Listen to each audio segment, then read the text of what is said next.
a love song.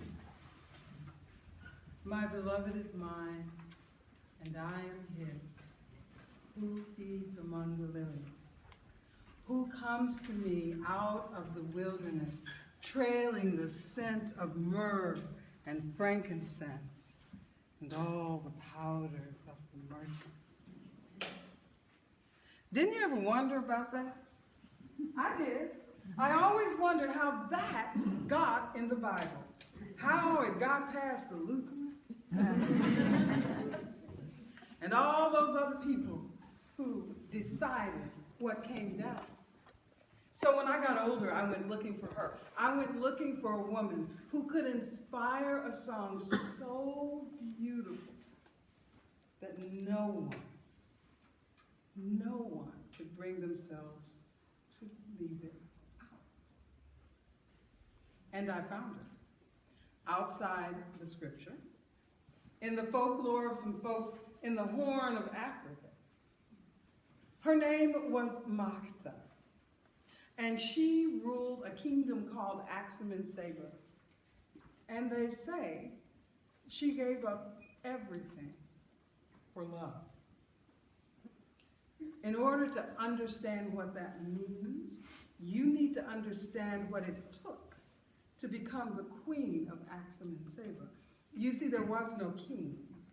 It was a matriarch.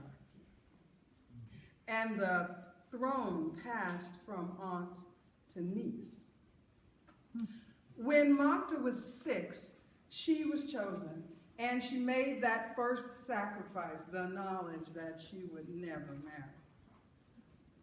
When she was 10, the priest walked into the circle where she danced and cut the Achilles tendon of her right heel, because the queen of Axum and Sheba doesn't dance. And when she was 16, she ascended the throne, and she made the final sacrifice. They took her name, because the queen of Sheba becomes one with her people. They said that she was the most beautiful and just and intelligent ruler that they had had, the most amazing Sheba they had ever known.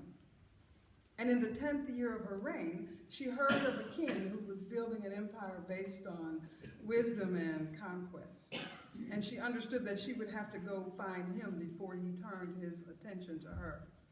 And so it was that the court of Axum and Sheba gathered itself around Sheba, and they began to walk toward the city of Jerusalem, toward the court of Solomon. When they got there, they had to wait 3 days. And at the end of 3 days, a wave of blackness walked through the gates of Jerusalem, and in front of it was the most beautiful woman any of them had ever seen.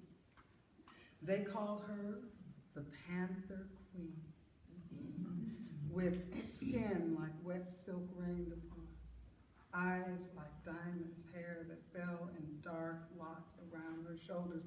And when Solomon saw her, he loved her.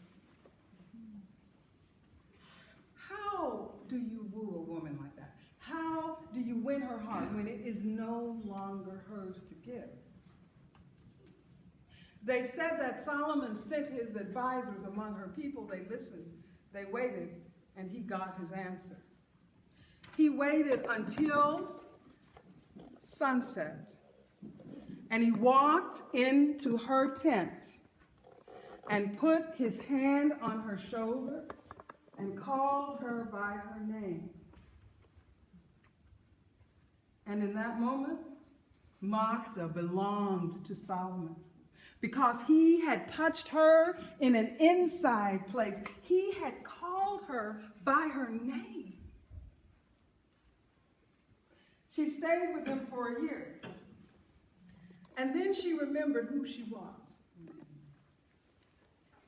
And one morning, she gathered all of herself and walked out of that tent and gathered all of her people.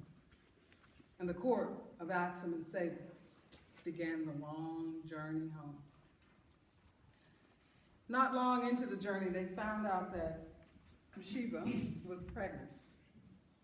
Here are the rules for the queen of Axum and Seba. If she falls pregnant and it's a girl, she can rule as regent until the child comes of age. But if it's a boy, she must leave.